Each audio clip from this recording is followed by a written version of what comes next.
Hello दोस्तों, मैं doctor Animesh MS general surgeon. दोस्तों, आप लोगों ने बहुत सारे कमेंट किए कि सर हमें कोरोना वायरस का इन्फेक्शन हो गया है, क्या हमें वैक्सीन लेना चाहिए, इससे कोई फ़ायदा होगा और अगर लेना चाहिए तो कब लेना चाहिए। तो इस वीडियो में मैं आपको एकदम क्लियर कर देता हूँ। देखिए, कोरोना वायरस का अगर आपको इन्फेक्शन हो चुका है और आप ठीक हो चुके हैं और वो इन्फेक्शन माइल्ड इन्फेक्शन था, मतलब या तो आप एसिम्टोमेटिक हो सकते हैं या फिर आपको माइल्ड सिम्टम्स आए थे। माइल्ड सिम्टम्स मतलब आपको फीवर था, हाई ग्रेड भी फीवर माइल्ड सिम्टम्स में आता है दोस्तों, या फिर आपको खांसी थी, हेडेक था, रनिंग नोज़ था, loss of smell and taste था, एब्डोमिनल पेन था, डायरिया था। अगर इनमें से कोई भी सिम्टम आपको थे तो ये माइल्ड सिम्टम्स थे। आप घर पे ही ट्रीटमेंट ले चुके हैं, आपने कोई इंजेक्शन नहीं लगवाया, कोई प्लाज्मा थेरेपी नहीं लगवाई, कोई एंटीवायरल ट्रीटमेंट जैसे रेमडेसिविर टाइप की ड्रग नहीं लिया, तो माइल्ड सिम्टम्स थे ये और आप घर में ही ट्रीटमेंट ले लिए, बिना ऑक्सीजन के ही आप ट्रीट हो गए।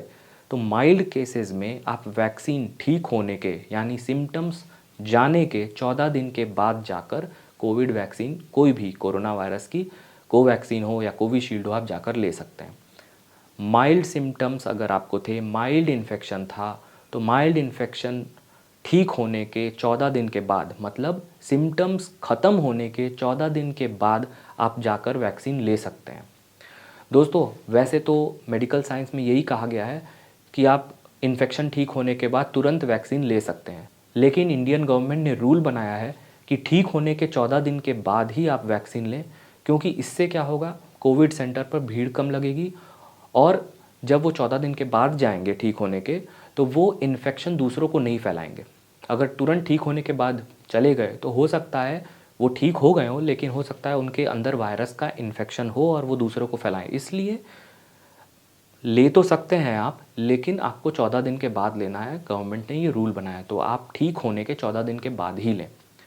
अब हम आते हैं दोस्तों मॉडरेट टू सीवियर केसेस में, मतलब जिन लोगों को सिम्टम्स ज़्यादा हुए, मतलब सांस लेने में तकलीफ़ हुई, सैचुरेशन 90, 91, 92 से नीचे गिरने लगा, या फिर उनको रेस्पिरेटरी रेट यानी सांस लेने की जो गति है वो तेज़ हो गई, 25-30 एक मिनट में हो गई, तो ऐसे सिचुएशन में आपको ऑक्सीजन की ज़रूरत पड़ती है या फिर एंटीवायरल ड्रग्स की ज़रूरत पड़ती है या फिर स्टेरॉइड्स की ज़रूरत पड़ती है, और या फिर कुछ लोगों को प्लाज्मा थेरेपी की ज़रूरत पड़ती है या फिर एंटीबॉडीज़ की ज़रूरत पड़ती है।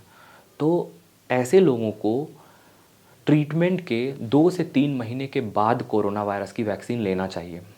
अगर आप हॉस्पिटलाइज्ड थे, अगर आपको मॉडरेट टू सीवियर सिम्टम्स थे, अगर आपको ये सारे ट्रीटमेंट चले हैं और आपको सांस लेने में तकलीफ़ हुई है, ऑक्सीजन सैचुरेशन फॉल किया है, आपको एंटीवायरल ड्रग दिया गया है, आपको एंटीकोगुलेंट्स दिए गए हैं, आपको प्लाज्मा थेरेपी दी गई है, आपको मोनोक्लोनल एंटीबॉडीज़ दी गई हैं, अगर इतने सारे आपको ट्रीटमेंट लगे हैं, आप हॉस्पिटलाइज हुए हैं, कहने का सिंपल यही मतलब है, अगर आपने हॉस्पिटल में ट्रीटमेंट लिया है तो आप थोड़ा रुक कर अपना वैक्सीन ले सकते हैं। दोस्तों, थोड़ा रुकने का मतलब है कि 2 से 3 महीना आप रुक कर वैक्सीन ले सकते हैं। माइल्ड केसेस 14 दिन के बाद ले सकते हैं, मॉडरेट टू सीवियर केसेस 2 से 3 महीने के बाद वैक्सीन ले सकते हैं। कोरोना वायरस की 2 वैक्सीन्स हैं इंडिया में अभी अवेलेबल, कोवैक्सीन और कोविशील्ड, दोनों में से कोई भी ले सकते हैं। मैं फिर से दोबारा रिपीट कर देता हूँ, जिनको माइल्ड इन्फेक्शन था, जिन्होंने घर में ही ट्रीटमेंट लिया और ठीक हो गए, वो 14 दिन के बाद वैक्सीन लें, और जो लोग हॉस्पिटलाइज्ड हुए, जिन लोगों को बहुत सारे ट्रीटमेंट चलाए गए, इंजेक्शन्स लगे, वो लोग कोरोना वायरस की वैक्सीन थोड़ा रुक कर लें, 2 से 3 महीना रुक कर लें।